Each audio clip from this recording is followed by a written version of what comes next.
have in Miss Universe Philippines to encourage other people to do the same thing. So for example, for me, I have actually converted to being 90% vegan because I know that animal agriculture contributes to so much of the issues that climate change causes.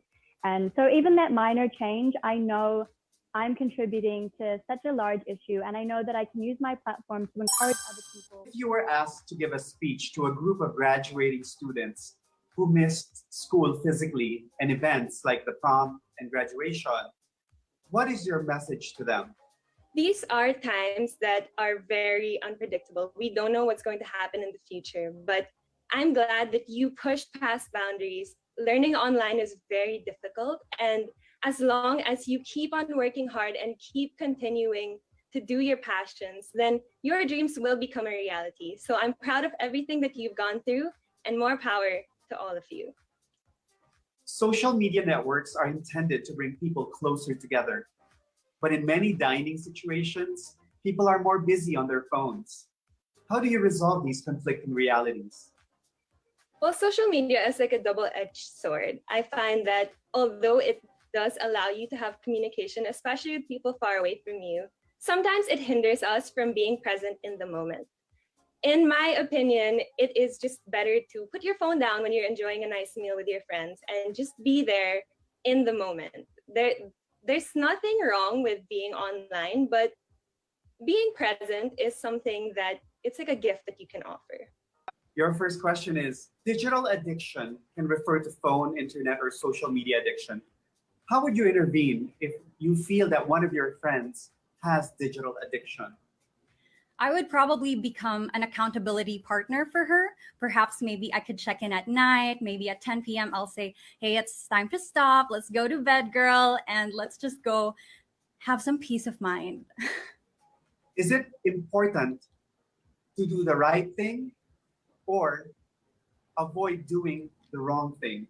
I think it's important. It's more important to do the right thing because there is such an importance in being proactive about how we go about life. So it's all about being mindful of what impact we have on other people. After having no internet for 1 week, you discover that you had 1,000 unread emails and can only answer 100 of these. How will you choose which ones to answer? Okay, so definitely I will use the flagged important emails. So there's an Outlook option, I believe, that we can check and filter it in a way that we can choose the urgent ones or the important ones. So I will definitely do that feature for reading my emails. If you could change something about yourself, what would it be and why? If I could change myself. Well, in terms of physicality, I know there are a lot of things to improve on, but I wouldn't want to change anything because, I want young girls to feel beautiful in their own skin, no matter what they are given. I just want young girls to feel inspired and empowered in their own skin. So I don't want to change anything about myself. What event in history would you have loved to experience yourself? Hi, sorry. One event in history that I would have loved to experience is the battle in Mactan in Cebu. Because a lot of people have different versions of it, and for me to be able to see that historic moment is probably one for the books. Next question is, how would you encourage someone who doesn't care about pageants to help with your cause? To encourage someone who doesn't care about pageants to support me in my cause is to tell them that being in a beauty pageant gives you a great platform to voice out all the things that you're passionate about. In my case, it is diversity and inclusion when it comes to beauty, for us to be able to acknowledge and to be more accepting to the different beauties of the Filipina. So that is one way that I would. If you had the opportunity to live for 200 years, would you do it? If I had the opportunity to live for 200 years, I would definitely do it. In just a few years' time, we try to crunch everything that we can to be able to do a lot of things and imagine the things that we can do if we live for 200 years. So I definitely will. Do you think that being a role model gives the people the right to know everything about your personal life?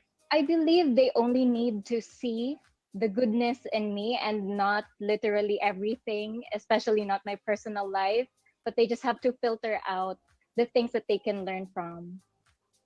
Do you think that today's youth are facing greater pressure than previous generations? If so, in what way? I think that today's youth is definitely experiencing much more pressure compared to other generations, especially with the advancement of social media, of technology, in like overall, because we're more exposed to the ideal standards that society put up as to how a person should be, and that's why I think that it's more difficult right now for us. Who do you think is the most influential Filipino today? I think that the most influential Filipino today is I still think it's Miss Pia Wurtzbach. Of course, I remember how she competed and she was very much persevering through it all. And I think that that's something that I really admire. It's something that every young girl admires from her. She she taught me a lesson that I could apply in my everyday life, and that's to never give up on something that you really want.